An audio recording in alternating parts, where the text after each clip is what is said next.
আমরা শুরুতে আপনাদের আন্তরিক ধন্যবাদ দেই যে অত্যন্ত স্বল্প নোটিশে আপনারা চলে এসেছেন টাইমটি, সেজন্য আন্তরিক ধন্যবাদ দিই। এবং এটি প্রয়োজন হয়ে পড়ছে একটি বিশেষ কারণে, সেটি হলো যে প্রথমবারের মতো আমরা ঢাকা বিশ্ববিদ্যালয় এবং ঢাকা শহরের বাইরে আরও ৭টি বিভাগীয় শহরের যে বিশ্ববিদ্যালয়, পাবলিক বিশ্ববিদ্যালয়, সেই বিশ্ববিদ্যালয়গুলোতে আমাদের প্রথম বর্ষ স্নাতক সম্মান ভর্তি পরীক্ষা 2020-21 সেটি অনুষ্ঠিত হবে। এবং সেটির লক্ষ্য উদ্দেশ্য সম্পর্কে আপনারা আগে জানেন, আপনাদের মাধ্যমে দেশবাসী পুরো জাতি অবহিত হয়েছে যে একটি বিশেষ লক্ষ্য উদ্দেশ্য আমাদের ছিল।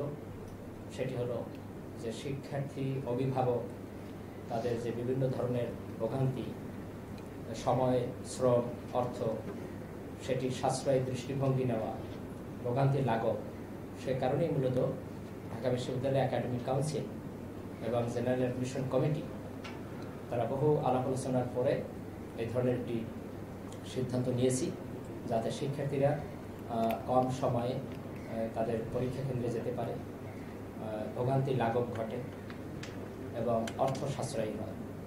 সময় এবং অর্থ সাশ্রয়ী, ভোগান্তি লাঘব, এই তিনটি বিষয়কে বিবেচনায় নিয়ে আমাদেরকে সিদ্ধান্ত নিতে হয়েছিল এবং এটি সকলেরই প্রত্যাশিতও ছিল।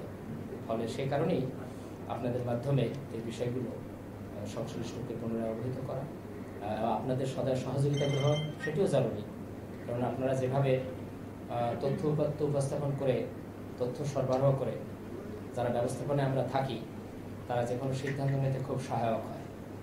সুতরাং আমাদের সহায়ক শক্তি হিসাবে আপনাদের ভূমিকা, সহযোগিতা, সেটি খুবই গুরুত্বের দাবি রাখে এবং আমি সেটির জন্য অবশ্যই প্রশংসা করি।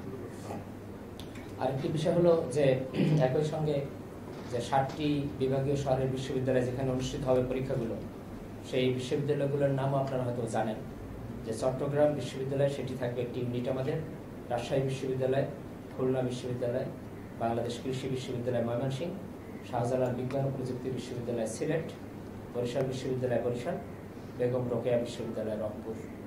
এই 7টি ঢাকার বাইরে, এই 7টি বিভাগ, 7টি বিভাগের 7টি পাবলিক ইউনিভার্সিটি তারা আমাদের হয়ে এই পরীক্ষাটি সমন্বয় করবেন তাদের ওই অঞ্চলে এবং ওই কেন্দ্রে। সেটি সব ধরনের পরিস্থিতি এগিয়ে যাচ্ছে। আমরা শুরুতে ওই সকল বিশ্ববিদ্যালয়ের মাননীয় উপাচার্যদের সাথে আমরা সভা করে তাদের সহযোগিতা প্রত্যাশা করছিলাম এবং সেটি আনন্দের খবর হলো যে তারাও সকলেই একেবারেই আন্তরিকতার সাথে সবচেয়ে সর্বোচ্চ গুরুত্ব দিয়ে আমাদের এই পরীক্ষার সহযোগিতা করার জন্য এগিয়ে এসছে। তারাও সেখানে তাদের টিম, প্রক্টোরিয়াল টিম, অন্যান্য তাদের একাডেমিক কাউন্সিল, তাদের সহযোগিতা নিয়ে তারাও সিদ্ধান্ত নিয়ে আমাদের সহযোগিতা করছেন। সেখানে ফোকাল পয়েন্ট আছে, বৃন্দ আছে, এভাবে আমরা এগিয়ে যাচ্ছি। এবছর পরীক্ষাটি সাধারণত আগে আমরা 10টায় আয়োজন করতাম, কিন্তু এবার একটি বিশেষ কারণে আমরা পরীক্ষার সময়টি নির্ধারণ করেছি দিনবৃন্দ 11টায় করার উদ্দেশ্য হলো যে যাতে যেহেতু বিভাগীয় শহরে যাবে, আশপাশ থেকে আসবে, সুতরাং সকালে যাতে রওনা হয়ে পরীক্ষা কেন্দ্রে যথাসময়ে উপস্থিত হতে পারে, সেই বিষয়টিও দিনবৃন্দ বিবেচনায় নিয়েছে। তো সেই কারণে 11টায় সময়টা নির্ধারণ করা হয়েছে। পরীক্ষার সময়কাল হলো 1.5 ঘন্টা। সেটি বিবেচনায় নিয়ে এরকম করা হয়েছে যাতে পরীক্ষার সমাপনান্তে আবার পরীক্ষার্থীরা তাদের নিজস্ব গন্তব্যে, তাদের আবাসস্থলে সেখানে নিরাপদে দিনে দিনেই ফিরে যেতে পারে। ফলে সব কিছু বিবেচনায় নিয়ে এভাবে সময়সূচি নির্ধারণ করেছেন আমাদের এই সমন্বয়কারী দিনবৃন্দ। তো সেটি একটি বলবতী সুবিবেচকের ভূমিকায় তারা রেখেছেন, দৃষ্টিভঙ্গির বহিঃপ্রকাশ করেছেন। পরীক্ষার তারিখগুলো আপনাদের মাধ্যমে ইতিমধ্যে সকলেই অবহিত হয়েছে, আমাদের শিক্ষার্থীরা অবহিত হয়েছে। সেটি হলো ক ইউনিটের ভর্তি পরীক্ষা 1 অক্টোবর, খ ইউনিটের 2 অক্টোবর, গ ইউনিট 22 অক্টোবর এবং ঘ ইউনিট 23 অক্টোবর। 6 ইউনিটের পরীক্ষার মধ্যেই হবে, সেটি হলো 9 অক্টোবর। তাই 5টি ইউনিটের 5টি পরীক্ষা, 5টি পরীক্ষায় আমাদের সহযোগী প্রতিষ্ঠান হলো ওই 7টি বিশ্ববিদ্যালয়। সব পরীক্ষাগুলোই ওই 5টি পরীক্ষাই ঢাকা বিশ্ববিদ্যালয় ক্যাম্পাস, ঢাকা শহর এবং এই বিভাগীয় 7টি পাবলিক বিশ্ববিদ্যালয় তারা আমাদের হয়ে এই সব কাজ পরিচালনা করছেন। পরীক্ষার নম্বরে এবং ব্যবস্থাপনায় সেখানেও কিছুটা পরিবর্তন আছে, সেগুলো আগেই আপনারা প্রচারও করেছেন। যখন এগুলো একাডেমিক কাউন্সিলে এবং বোর্ড অফ একাডেমিক কাউন্সিলে এবং জেনারেল অ্যাডমিশন কমিটিতে এগুলো আলোচনা করার পরে যখন চূড়ান্ত করেছিলাম, তখন আপনাদের মাধ্যমে সকলকে অবহিত করেছি। তবু আবার একটু সকলকে স্মরণ করাই দেই। সেটি হলো, পরীক্ষার দুটো অংশ থাকবে, এমসিকিউ এবং লিখিত। 6 ইউনিট ব্যতীত ক, খ, গ, ঘ এই 4টি ইউনিটই এমসিকিউ এবং লিখিত মান বন্টন হলো, এমসিকিউতে হবে 60 এবং লিখিত থাকবে 40। শুধুমাত্র 6 ইউনিটের ক্ষেত্রে সাধারণ জ্ঞান থাকবে 40 এবং অঙ্কনে থাকবে 60। এই এতটুকুই। আর 4টে ইউনিটে একই ধরনের মান বন্টন। দুটো অংশ পরীক্ষার, এমসিকিউ অংশ এবং লিখিত অংশ। এমসিকিউ 60 এবং লিখিত 40। এটা হলো ওই পরীক্ষার অংশটুকু। আর অন্যান্য যে ওয়েটেজ, সেগুলো তো আপনারা জানেনই। সেগুলো আমাদের যে বুকলেট নির্দেশিকা, পরীক্ষা নির্দেশিকা, সেই নির্দেশিকায় বিস্তারিত সেগুলো উপস্থাপিত আছে। আসন সংখ্যা এবং আবেদনকারীর সংখ্যার একটা তুলনামূলক বিবরণীও আপনাদের কাছে হয়তো ইতিমধ্যে দিয়ে দেবেন। আমাদের এটির একটি বিন্যাস আছে যে ঢাকা বিশ্ববিদ্যালয়ে, মানে ঢাকা শহরের এখানে কত শিক্ষার্থী কোন ইউনিটে, সেটি একটি তালিকা আপনাদের আছে। এরকম প্রতিটি বিশ্ববিদ্যালয়ে কতজন শিক্ষার্থী অংশগ্রহণ করবে কোন ইউনিটে, সেই ইউনিট ভিত্তিক এবং বিশ্ববিদ্যালয় ভিত্তিক একটি পরিসংখ্যান আপনার কাছে হয়তো দেওয়া আছে, সেটা আপনারা দেখে নিতে পারেন। তো ঢাকা বিশ্ববিদ্যালয়ের এই কেন্দ্রে এখানেই হবে বেশি।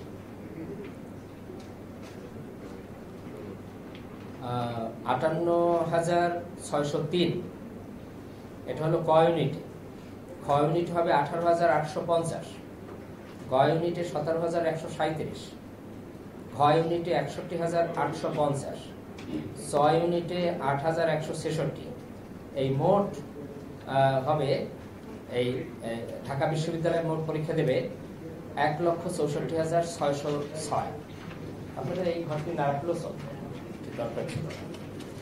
আর রাজশাহী বিশ্ববিদ্যালয়ে ক ইউনিট হবে 14,328, খ ইউনিটে 6,377, গ ইউনিটে 1,819, ঘ ইউনিটে 12,000, চ ইউনিটে 1,577। চট্টগ্রাম বিশ্ববিদ্যালয়ে ক ইউনিট হবে 11,217, খ ইউনিটে 2,852, গ ইউনিটে 3,559, ঘ ইউনিটে 9,898, চ ইউনিটে 943। বাংলাদেশ কৃষি বিশ্ববিদ্যালয়ে ক ইউনিটে পরীক্ষা অংশগ্রহণ করবে 7,806, খ ইউনিটে 5,072, গ ইউনিটে 995, ঘ ইউনিটে 7,798, চ ইউনিটে 897। খুলনা বিশ্ববিদ্যালয়ে 8,922 ক ইউনিট থেকে অংশগ্রহণ করবে, খ ইউনিটের 5,204, গ ইউনিটে 1,606, ঘ ইউনিটে 8,124, চ ইউনিটে 1,270। শাহজালাল বিজ্ঞান ও প্রযুক্তি বিশ্ববিদ্যালয় সিলেট, সেখানে ক ইউনিট থেকে অংশগ্রহণ করবে 3,305, খ ইউনিট থেকে করবে 921, গ ইউনিট থেকে করবে 426, ঘ ইউনিটে করবে 2,178, চ ইউনিটে করবে 261। বরিশাল বিশ্ববিদ্যালয় ক ইউনিট থেকে অংশগ্রহণ করবে 3,425, খ ইউনিটে 1,741, গ ইউনিটে 470, ঘ ইউনিটে 3,013 এবং চ ইউনিটে 418। বেগম রোকেয়া বিশ্ববিদ্যালয় রংপুর, সেখানে ক ইউনিট থেকে অংশগ্রহণ করবে 10,351, খ ইউনিটে 6,615, গ ইউনিটে 1,362, ঘ ইউনিটে 11,020, চ ইউনিটে 1,964। বেগম রোকেয়া বিশ্ববিদ্যালয়ে এটি বললাম। এখন মোট যে আসন সংখ্যা বিশ্ববিদ্যালয়ে, মোট আসন সংখ্যা হলো ক ইউনিটে আছে 1,815, খ ইউনিটের আসন সংখ্যা 2,378, গ ইউনিটে 1,250, আর ঘ ইউনিটে 1,570, আর 6 ইউনিটে 135। তো এই ধরনের আমাদের মোট ঢাকা বিশ্ববিদ্যালয়ের আসন সংখ্যা হবে 7148। একটি পরিসংখ্যান হিসাব করা হয়েছে যে এক আসনের বিপরীতে কত জন, তো সেটিরও পাওয়া গেল যে ক ইউনিটের জন্য প্রতিযোগিতার হবে 64.99, খ ইউনিটে 20.03, গ ইউনিট 21.90 আর ঘ ইউনিটে 73.81, 6 ইউনিটে 114.79। এটা প্রতি ইউনিটে একটি আসনের বিপরীতে কতজন পরীক্ষা লড়বে তার একটি পরিসংখ্যান। আর একটি বিষয় বলে রাখা ভালো যে সেটি হলো যে কোনো ধরনের আপনাদের তরফ থেকে এই ধরনের সহযোগিতা আমরা সবসময় খুব প্রকটভাবে পেয়েছি, যার ফলে বিশ্ববিদ্যালয়ে একটি অবস্থানে পৌঁছছে যে কোনো ধরনের অসৎ উপায়, ডিজিটাল জালিয়াতি, সেগুলোর মূল উৎপাদনের একটি দৃঢ় প্রত্যয় বিশ্ববিদ্যালয় প্রশাসনের ছিল এবং সেই নিরিখে আমরা কার্যকর উদ্যোগ গ্রহণ করেছি। এবং যারা এই ডিজিটাল জালিয়াতির চক্র মূল হোতা হিসেবে বিভিন্ন সময় জালিয়াতির কাজ করত এবং ভর্তি প্রক্রিয়াকে প্রশ্নবিদ্ধ করত, সেই চক্রকে কিন্তু চিহ্নিত করে আইন শৃঙ্খলার বাহিনী তাদেরকে আইনের আওতায় ইতিমধ্যে এনেছে। এবং কথা হলো যে যারা এই যে কোনো ধরনের জালিয়াতির মাধ্যমে বিশ্ববিদ্যালয়ে ভর্তি হয়েছিল তাদেরকেও কিন্তু আমরা শনাক্ত করেছি, তাদের ভর্তি বাতিল সহ তাদেরকেও কিন্তু আইনের আওতায় আনা হয়েছে। তো সেটি নিঃসন্দেহে আপনাদের সহযোগিতা সেখানে অসাধারণ ছিল। আপনারা এই তথ্য উপাত্ত দিয়ে বিশ্ববিদ্যালয়ের প্রক্টোরিয়াল টিম, বিশ্ববিদ্যালয় শৃঙ্খলা পরিষদ, সেই তথ্যের আলোকে আইন শৃঙ্খলা রক্ষাকারী বাহিনী, আমাদের গোয়েন্দা দপ্তর, গোয়েন্দা সংস্থা, তাদেরও খুবই প্রশংসনীয় ভূমিকা ছিল। তাদের সব ধরনের সহযোগিতার ফলেই কিন্তু আমরা এই জালিয়াতি চক্রকে গ্রেপ্তার করাতে, তাদের বিরুদ্ধে আইনানুগ ব্যবস্থা গ্রহণ করাতে বিশ্ববিদ্যালয় সহযোগিতা করেছে এবং এই ক্ষেত্রে আমরা সমন্বিতভাবেই এই চক্রকে চিহ্নিত করে এই জালিয়াত চক্রের মূল উৎপাদনের জন্য আমরা সবসময় সক্রিয় ছিলাম। এবং তথ্য আপনারা জানেন, আপনাদের গণমাধ্যমে এই তথ্যগুলো সবসময় আপনারা প্রচারও করেছেন যে অন্তত পক্ষে প্রায় ইতিমধ্যে 89 জন শিক্ষার্থী যারা বিভিন্ন সময় অসাধ উপায় অবলম্বন এবং বিভিন্ন জালিয়াতির মাধ্যমে বিশ্ববিদ্যালয়ে ভর্তি হয়েছিল, তাদের যে বর্ষই হোক না কেন সেগুলো শনাক্ত করার পরে তাদের ভর্তি বাতিল সহ বহিষ্কার করা হয়েছে এবং আইনানুগ ব্যবস্থা গ্রহণ করা হয়েছে। এই পরশুদিনও ঢাকা বিশ্ববিদ্যালয় শৃঙ্খলা পরিষদের সভায় 2 জন চিহ্নিত হল এবং তাদেরকে সেদিনও বহিষ্কারের সিদ্ধান্ত গ্রহণ করেছে। সুতরাং কঠিন বার্তাটি হলো এরকম যে আইন শৃঙ্খলা রক্ষাকারী বাহিনী তাদের যে সদয় সহযোগিতা এবং আপনাদের মাধ্যমে যে তথ্য উপাত্তগুলো আমরা পাই সেগুলোর আলোকে বিশ্ববিদ্যালয়ে খুব দ্রুত কার্যকর ব্যবস্থা গ্রহণ করা, যে বর্ষে যে শ্রেণীতেই হোক না কেন, যখন যেখানেই চিহ্নিত হবে তখনই মূলত বিশ্ববিদ্যালয় খুব কঠিন অবস্থানে থাকবে। এগুলোর ক্ষেত্রে জালিয়াতি, যে কোনো ধরনের জালিয়াতি প্রতিরোধে, এর মূল উৎপাদনে বিশ্ববিদ্যালয়ের থাকবে জিরো টলারেন্স, শূন্য সহিষ্ণু অবস্থা। এই ক্ষেত্রে সেইগুলো আমরা খুব কঠিনভাবেই অনুসরণ করব এবং সেই বার্তাটিও আমরা আপনাদের মাধ্যমে সকলকে দিতে চাচ্ছি যে কোনো ধরনের অসাধু তৎপরতা সেটি রুখতে এবারও এই পরীক্ষাসমূহেও আমরা আমাদের আইন শৃঙ্খলা রক্ষাকারী বাহিনী খুব সর্বত্র সতর্ক আছে। যে কোনো ধরনের তথ্য যদি কোথাও এরকম থাকে আপনাদের মাধ্যমে আপনাদেরকে অনুরোধ করব, আপনারা যখনই এই তথ্যগুলো আমাদেরকে দেবেন একেবারেই দ্রুততম সময়ের মধ্যে সেগুলোকে আইনের আওতায় এনে সেগুলো প্রতিরোধে বিশ্ববিদ্যালয় এবং আইন শৃঙ্খলা রক্ষাকারী বাহিনী যৌথভাবে সেগুলো মোকাবেলা করবে এবং সে বিষয়ে তৎপর থাকবে। তো এই বক্তব্যগুলোই মূলত। আর আমি আন্তরিকভাবে ধন্যবাদ দিই আমাদের ঢাকার বাইরে আমার আমার এই যে 7 জন শ্রদ্ধেয় সহকর্মী উপাচার্য যারা সেখানে প্রধান এই বিষয়গুলো তদারকি করছে, সবসময় তারা আমাদেরকে সবসময় অবহিত করেন যে পরীক্ষাটা মনে করছি যে আমরাই যেন পরীক্ষা গ্রহণ করতেছি। সুতরাং তারা এগুলো যেভাবে আন্তরিকতার সাথে আমাদের বিশ্ববিদ্যালয়ের সম্মানের জন্য, জাতির সম্মানের জন্য তারা সব ধরনের সহযোগিতা তারা অব্যাহত রাখছে, তাদের প্রতি গভীর কৃতজ্ঞতা জানাই এবং আন্তরিকভাবে ধন্যবাদ দেই ওই সকল বিশ্ববিদ্যালয়ের ডিনবৃন্দ, ফোকাল পয়েন্ট। কারণ সবসময় আমাদের ডিনবৃন্দ যারা আমাদের সমন্বয় করছে, ডিনবৃন্দ 5 জন ডিন, তাদের একজন সমন্বয়ক আছেন ওখানে, তাদের কাউন্টার পার্ট, সেই যারা সমন্বয় করছেন ওই বিশ্ববিদ্যালয়ে তারাও কিন্তু অসাধারণ শ্রম সময় তারা দিয়ে যাচ্ছেন, তথ্য প্রদান করছেন যাতে একটি সুষ্ঠু সুন্দর একটি পরীক্ষা আয়োজন করা যায় ঢাকা বিশ্ববিদ্যালয়ের ঐতিহ্য মোতাবেক, যাতে আমাদের সকল মর্যাদা সমুন্নত থাকে। সে বিষয়ে তাদের তৎপরতা অসাধারণ। এবং এক্ষেত্রে আমি আইন শৃঙ্খলা রক্ষাকারী বাহিনীকে একটি বিশেষভাবে ধন্যবাদ দিতে চাচ্ছি, কৃতজ্ঞতা জানাতে চাচ্ছি। কারণ বিষয়টি যখন আমি মাননীয় স্বরাষ্ট্রমন্ত্রীর সাথে আলাপ করলাম এবং আমাদের পুলিশ প্রধান আইজিপি জনাব বেনজির আহমেদ, তাকে যখন আমি একটি ডিও লেটার দিলাম এবং মাননীয় স্বরাষ্ট্রমন্ত্রীর সাথে যখন ফোনে কথা বললাম, তখন তাদের আন্তরিক সহযোগিতা এমনভাবে পেলাম যে সেটা আমাদেরকে গভীরভাবে কৃতার্থ করে এবং সঙ্গে সঙ্গে তারা একেবারেই সারা দেশে এই বিষয়টি সমন্বয় করে আইজি হিসেবে নির্দেশনায় সারা দেশে এই বিশেষ করে 7টি বিভাগে যে আইন শৃঙ্খলা রক্ষাকারী সকল সংস্থা তাদের মধ্যে সমন্বয় এনে কিভাবে একটি ভালো পরীক্ষায় সহযোগিতা করতে পারে, শৃঙ্খলা নিশ্চিত থাকতে পারে, সে বিষয়ে তাদের সদয় সহযোগিতা প্রদানের জন্য সকল উদ্যোগ তারা গ্রহণ করেছে। এবং এমনকি আইন শৃঙ্খলা রক্ষাকারী বাহিনীর নিজেদের তরফ থেকেই বিশ্ববিদ্যালয়গুলোর সাথে যোগাযোগ করে যে আমরা আপনাদের কোথায় কি আছে এভাবে সমন্বয় করছেন।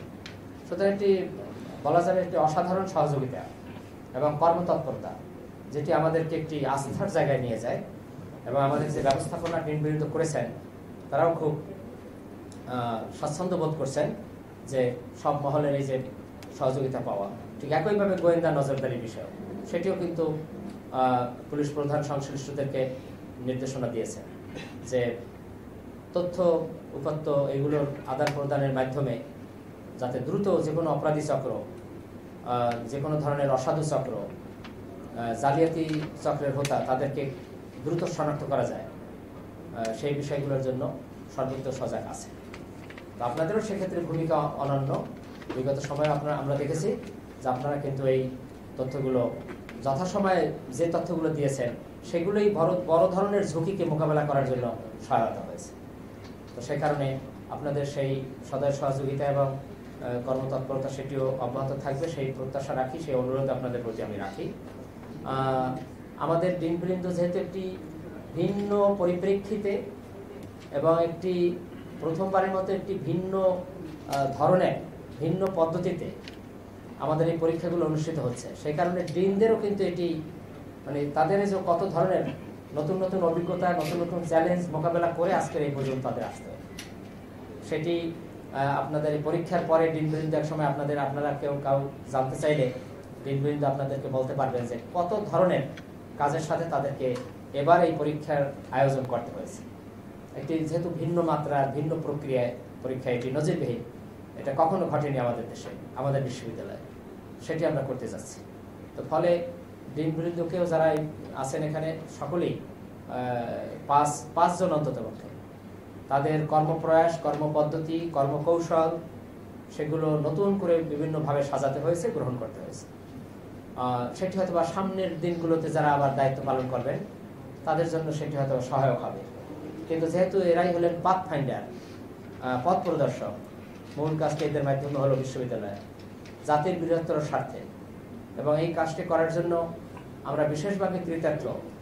আমরা যে পরশুদিন মহামান্যের সাথে যখন আমি কলনে গেলাম, মহামান্য রাষ্ট্রপতি মাননীয় চ্যান্সেলর যখন তাকে এই বিশ্ববিদ্যালয়ে আমরা খুলতে যাচ্ছি, পরীক্ষা আছে সব বিষয়ে, যখন মহামান্যের সদয় জ্ঞাতার্থে উপস্থাপন করলাম, তখন তিনিও এটা মনে করতে পারলেন যে হ্যাঁ এই বিষয়গুলো এই পরীক্ষার্থীদের, অভিভাবকদের, কারণ বিভিন্ন অঞ্চল থেকে শিক্ষার্থীরা আসছেন, বিশেষ করে আমাদের মেয়েরা, তাদের অভিভাবকরা থাকতেন, বাসে আসতো, সেই বাসে জীবনযাপন করে আবার ফেরত যাওয়া।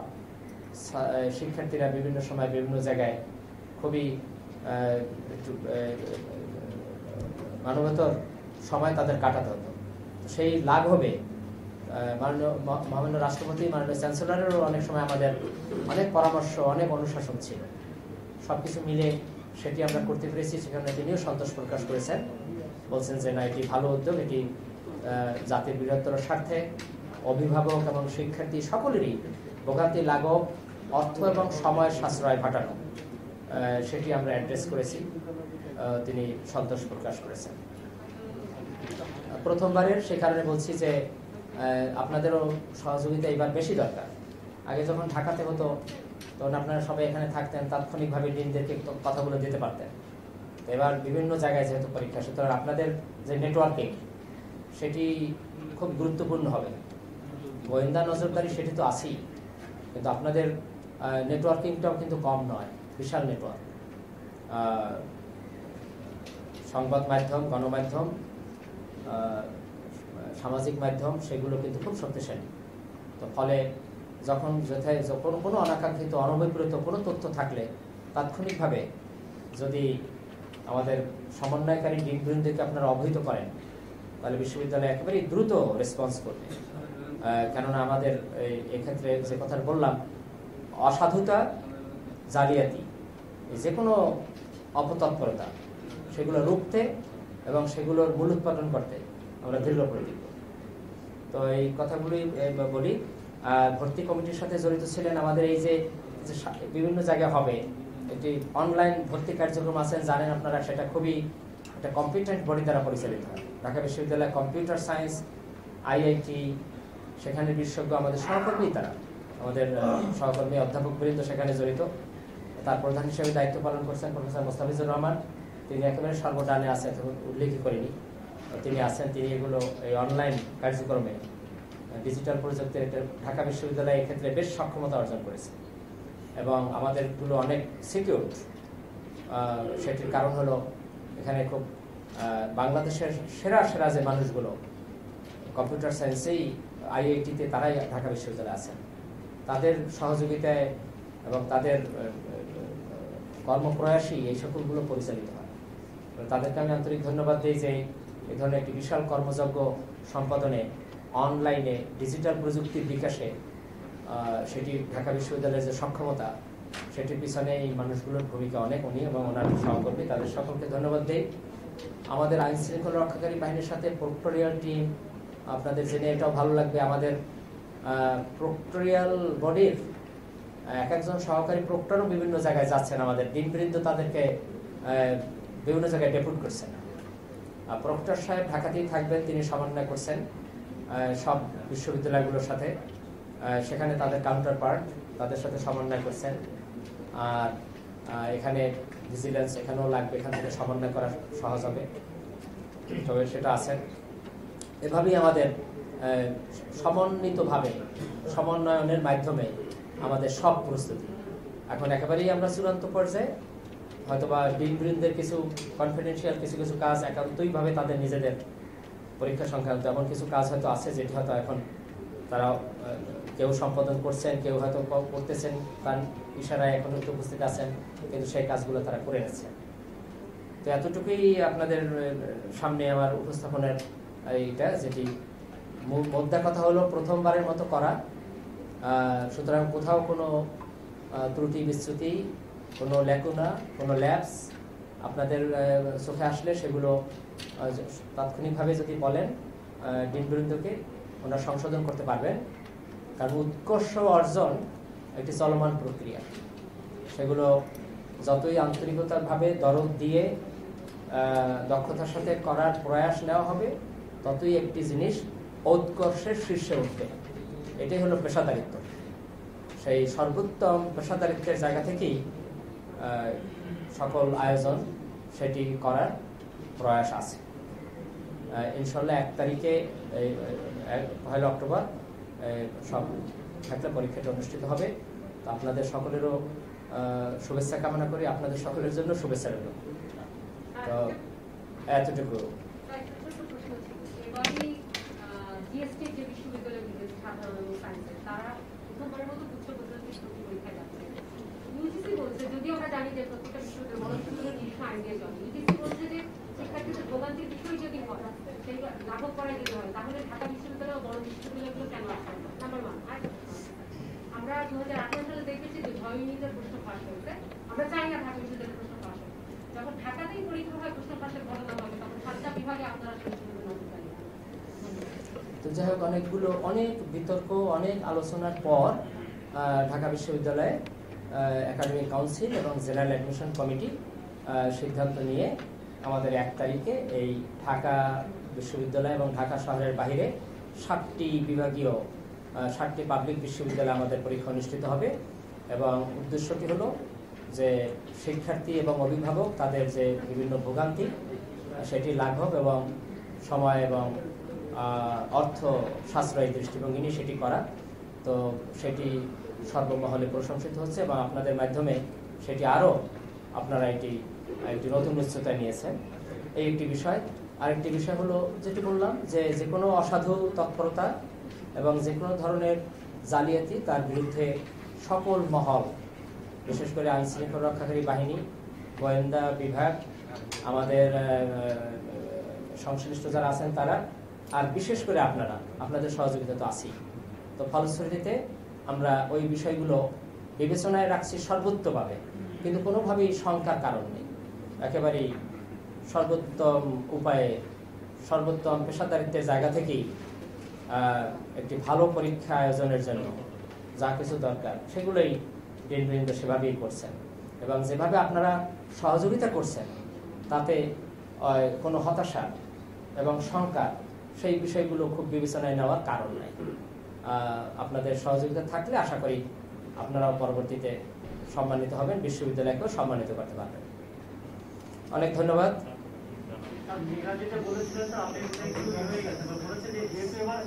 নতুন একটা বিষয় নিয়ে পরীক্ষা আয়োজন করছেন, ভোগান্তির কথা মাথায় রেখে আমরা জানি যে কয়েকটা বিশ্ববিদ্যালয় নিজস্ব আইনে চলে। সামনের বছর থেকে এই কয়েকটা বিশ্ববিদ্যালয় গুচ্ছ পদ্ধতিতে আসবে কিনা, এটি কোনো সম্ভাবনা আছে কিনা? তো আমার মনে হয় যে আমরা খুব স্পষ্ট করলাম কতগুলো বিষয়। আমরা ঢাকা বিশ্ববিদ্যালয়ের কথা বলছি, যে ঢাকা বিশ্ববিদ্যালয়ে একাডেমিক কাউন্সিল এবং জেনারেল অ্যাডমিশন কমিটি জাতির বৃহত্তর স্বার্থে এই মহৎ সিদ্ধান্তটি নিয়েছে। এবং যে কোনো সিদ্ধান্ত আমরা যে কোনো ধরনের পরিমার্জন, যে কোনো ধরনের উৎকর্ষ অর্জনের জন্য যখন যে নীতিমালা প্রণয়ন করতে হয়, ঢাকা বিশ্ববিদ্যালয় সবসময় সেই ভালো চিন্তাগুলোর বহিঃপ্রকাশ ঘটায় এবং সেটি সেভাবেই আমরা অগ্রসর হচ্ছি।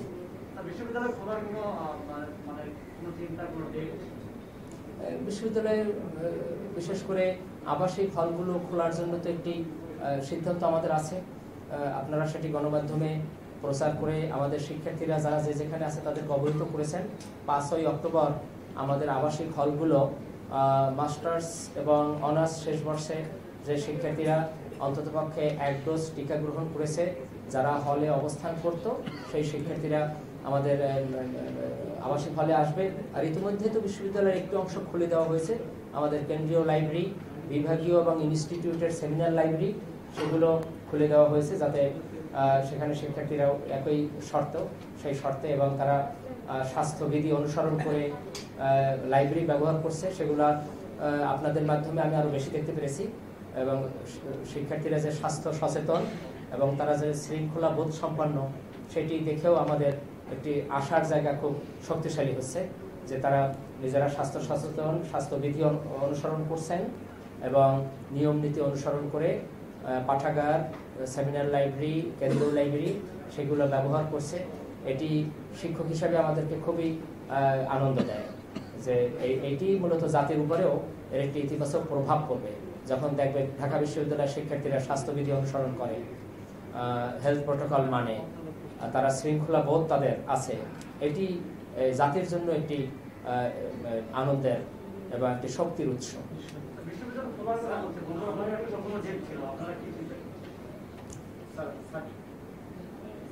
আপনারা হচ্ছে আগামী 5 অক্টোবর ঢাকা বিশ্ববিদ্যালয় খুলতে চাচ্ছেন এবং হচ্ছে আপনার প্রশাসনিকভাবে কি বন্টন এবং সবকিছু প্রশাসন নিয়ন্ত্রণ সবাই জানিয়েছেন।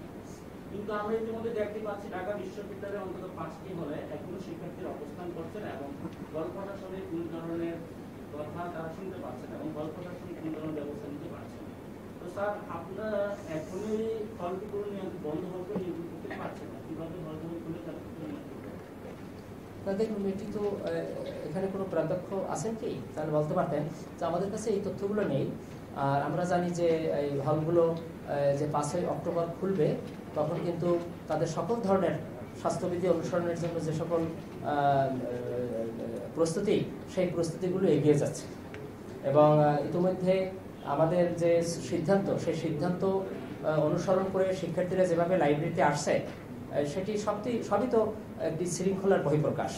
তো ফলে সবই তো ইতিবাচকভাবেই আমরা দেখছি এবং এটি তো একটি সিভিলাইজিং ইনফ্লুয়েন্স অন্যের উপরও রাখবে। হল প্রশাসন সকল নিয়ম নীতি বাস্তবায়নে দৃঢ় প্রতিজ্ঞ। আমাদের একটি সিদ্ধান্ত আছে যাতে প্যান্ডেমিক উদ্ভূত এই ধরনের বিশেষ পরিস্থিতিতে পূর্বের ন্যায় কোনো ক্রমেই একই কক্ষে ঠাসাঠাসি করে ঘনবসতিভাবে অবস্থান করা যাবে না, সেই সিদ্ধান্ত আছে। এবং বিশ্ববিদ্যালয়ের শিক্ষার্থীদের মতো এত সচেতন মহল তো কম আছে ঢাকা বিশ্ববিদ্যালয়ে বিশেষ করে। সুতরাং তারা তো এই বিষয়টি নিজের স্বার্থে, তার পরিবারের স্বার্থে, জাতির স্বার্থে এই স্বাস্থ্যবিধি অনুসরণ করে করবে, তার উদাহরণ তো লাইব্রেরি ব্যবহারের মাধ্যমে রাখছে। তো ফলে এই জায়গাগুলো খুব আশাব্যঞ্জক একটি জায়গা।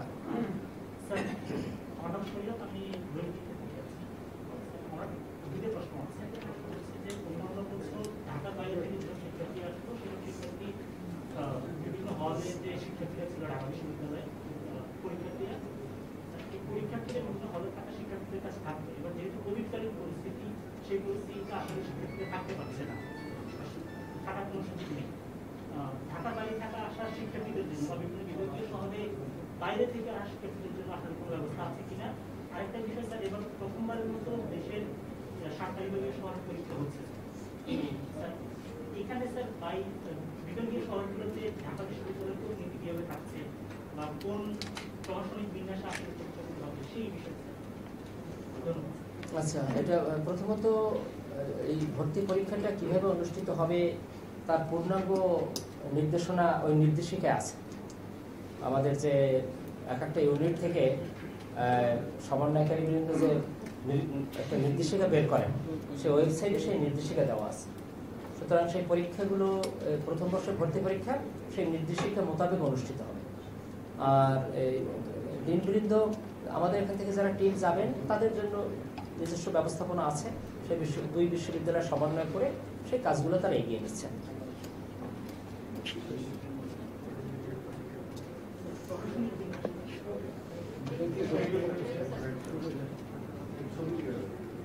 হয়তো শরীয়তুল্লাহ হয়তো শব্দটা বলতে পারছে না, বিন্যাস, প্রশাসনিক বিন্যাস তো উপরে ভাইস চ্যান্সেলর, তারপরে ডিনরা আছেন, এইভাবে একটা কাঠামো আছে। ওই কাঠামোর মধ্যে সমন্বয় করে কাজগুলো করা হয়।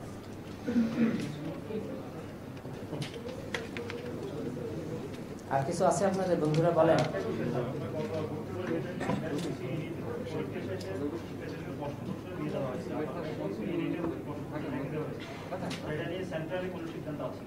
এটা একটা রেলিভেন্ট প্রশ্ন। দিনবৃন্দ এগুলো নোট নেন যাতে এই ধরনের কোনো ইনকনসিস্টেন্সি, কোনো সমন্বয়হীনতা, ইনকোঅর্ডিনেশন এটি না থাকে। এটি যেভাবে নির্দেশনায় আছে ওই নির্দেশিকা, আমরা নির্দেশিকাটা অনুসরণ করার কথা বলি। নির্দেশিকাটা অনুসরণ করলে অনেকগুলোর ব্যত্যয় ঘটবে না। তবু প্রশ্নটি খুব রেলিভেন্ট। এটা আমাদেরকে ব্যবস্থা গ্রহণ যারা করছেন তাদের বাস্তবায়নে এগুলো তাদের একটা সহায়ক হবে। এই প্রশ্নটাকে আমি খুবই রেলিভেন্ট বলে মনে করি, খুবই যুক্তিযুক্ত একটি প্রশ্ন। এটি দিনবৃন্দ আমলে নেবেন, নিয়ে যাতে কোনো ক্রমেই এক জায়গায় একরকম হলো, অন্য জায়গায় অন্যরকম হলো এবং বিতর্কের জন্ম দেয়।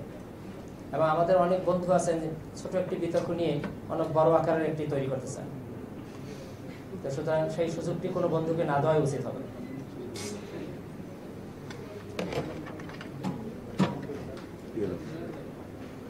আর কিছু না থাকলে আপনাদের কি শেষ করব? আজকে তো এটা পরীক্ষা। আপনাদের সদা সহযোগিতার জন্য অনেক ধন্যবাদ এবং আশা করি আপনাদের সহযোগিতা অব্যাহত থাকবে। যে আপনারা ভালো থাকুন, সুস্থ থাকুন। সালাম।